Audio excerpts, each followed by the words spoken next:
Hello, friends. This Sunday will be Mother's Day. It'll be the first time in my 61 years that I celebrate the day without my mom.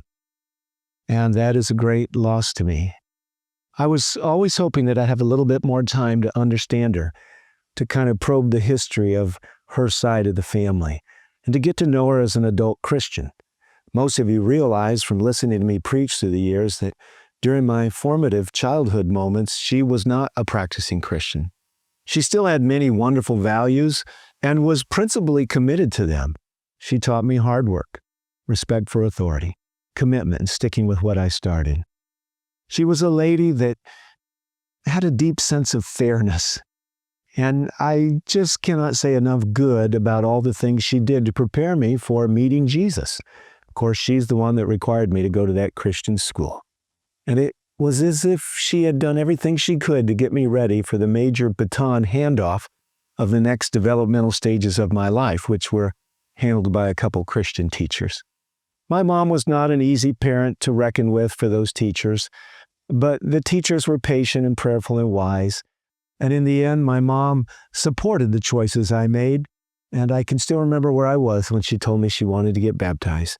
It took her about 60 plus years from her childhood to where she was almost 80 years old when she made that decision.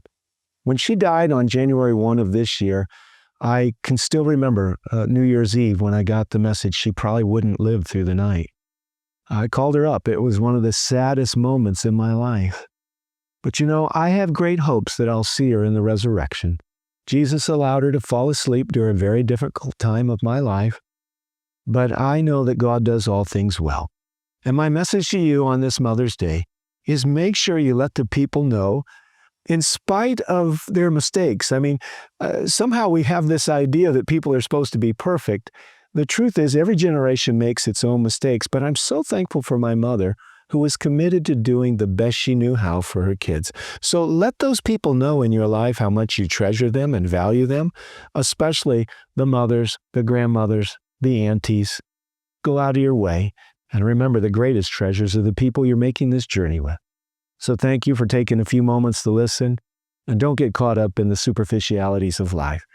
Make sure, no matter how good or bad you think those launching pads were through the lives of these precious ladies, look for the best good you can and try to acknowledge it. And of course, if you had a great mother, if you had a very good mother, make sure you take the time outside other days than Mother's Day to let her know you appreciate her. God be with you. Thank you for listening. And thank you for all the feedback you've given me over the years in regards to the stories of my mom, who was a force to be reckoned with. And a lot of who I am, I owe to her. God be with you, and happy Mother's Day to everyone.